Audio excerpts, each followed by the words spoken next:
Thank you, Deputy Speaker.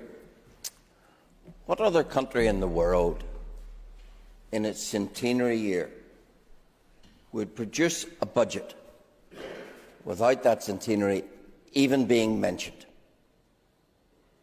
and without a penny within that budget to celebrate that centenary?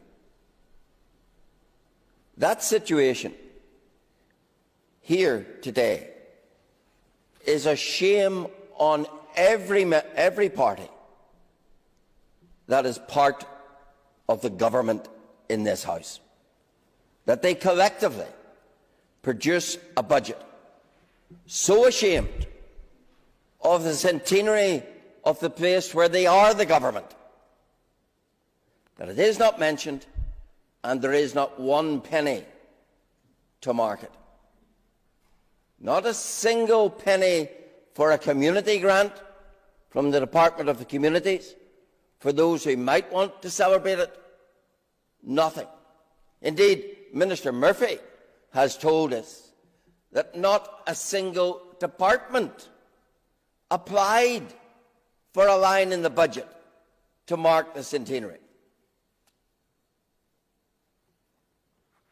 That is a staggering indictment, particularly of those who profess outside of this House pride in Northern Ireland and pride in this centenary.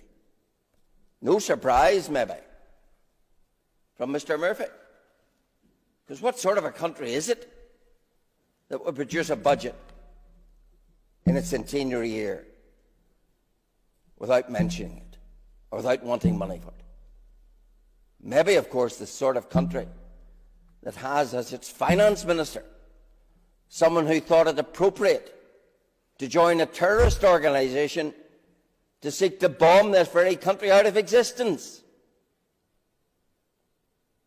And now he's in this smug position to deliver a budget that delivers such an insult to this place called Northern Ireland, of which he is the Minister of Finance.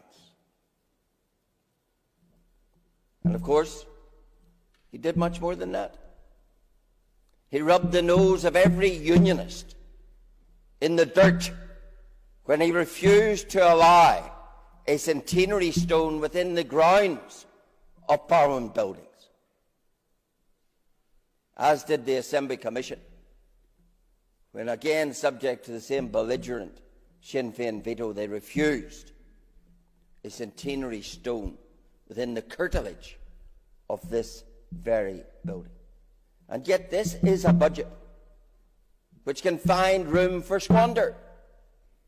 The Minister today told us 1.6 million for a translation hub to translate into Irish and Ulster Scots.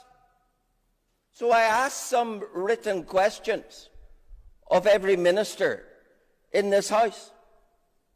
If we're going to have a translation hub, where is the demand for translation?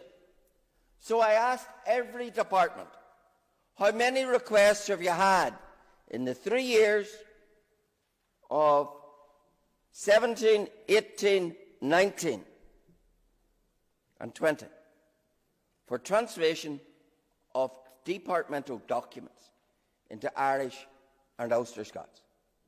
Of the 5 departments who have so far answered, here are the results.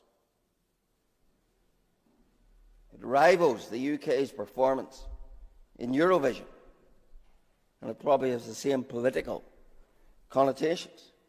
Health Department, no requests.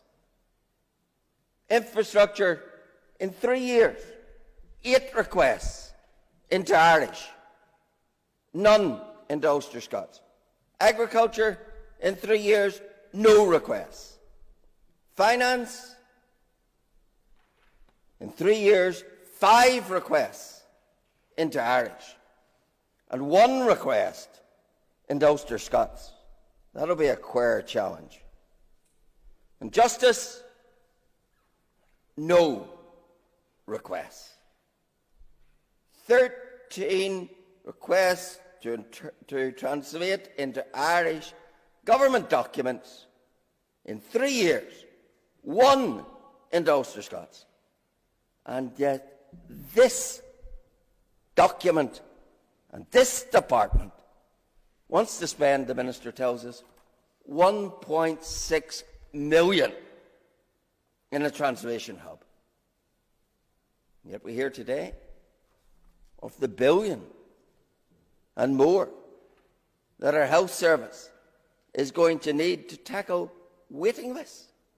But this is a government who prioritises a translation hub that no one needs, isn't required, because everyone who reads government documents can also read English in which they are published. But for the political optics, we must, at a time of COVID, spend 1.6 million on such nonsense.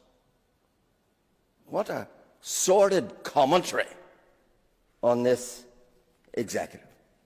And then we find, within this document, that Mr. Putz's department wants to spend another £18.8 million in implementing the protocol that Mr. Putz tells us he's opposed to. And in this budget document, he's looking for EU exit staff costs of £18.8 million. How could Brussels ever take anyone seriously in saying they want to dismantle a protocol that at the same time they Would the member draw his remarks to a close? £19 million to implement? Another part of the farce of this House.